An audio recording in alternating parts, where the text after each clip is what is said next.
semaine des 4 jours nous semble un outil pour, dans le contexte actuel, pouvoir fidéliser nos talents, nos pépites et pouvoir nous aider à recruter également.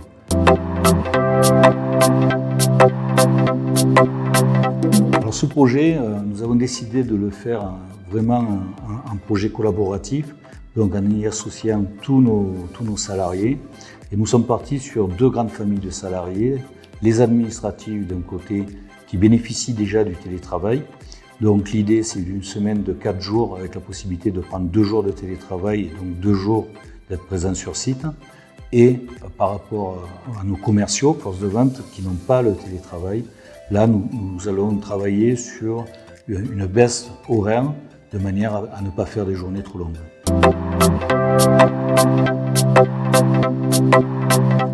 Dans tous nos projets de qualité de vie au travail, le maître mot chez nous, ça reste la confiance.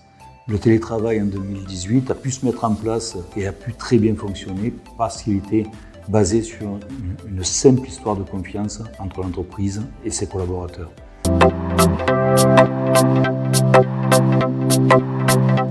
Ce projet, comme je le disais, est dans une idée collaborative. Nous avons créé un comité de pilotage de ce projet ainsi qu'une commission dite commission ERP avec quelques membres du CSE, de manière à quasiment tous les 10 jours, depuis début août, à avancer sur le projet, pouvoir voir ce qui était faisable techniquement, ce qui était faisable financièrement, comment conserver notre productivité, refaire remonter toutes les gênes, toutes les appréhensions de tous les salariés, dans tous les métiers, dans toutes les situations familiales, voir tout ce qu'on pouvait régler, même si on ne pourra jamais tout régler. Une des solutions qu'a apporté ce travail collaboratif, par exemple, c'est de choisir le fait que soit le salarié prend la semaine à 4 jours, soit il restera la semaine de 5 jours, et ce pour une année, parce qu'il peut y avoir des événements transitoires qui permettent difficilement d'agrandir une journée de travail.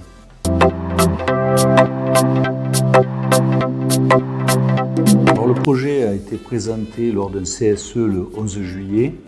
Nous nous étions donné juillet et août pour faire remonter via le CSE ou via les chefs de service tous les ressentis, toutes les appréciations, toutes les objections de tous nos collaborateurs. Et nous avons mis en place un comité de pilotage. À partir de septembre, un premier projet s'est défini et chaque semaine, une réunion du COPIL et une réunion de la commission ERP s'est tenue pour faire avancer en fonction des objections, des ressentis. Le 20 octobre va être présenté le projet final à tous les collaborateurs. Un sondage va s'effectuer du 20 au 24 octobre. Chaque collaborateur va voter s'il est d'accord ou pas sur ce projet. Et le 25, nous aurons le résultat. Si c'est positif, ce que j'espère, mise en place le 1er janvier et donc les derniers réglages sur novembre et décembre.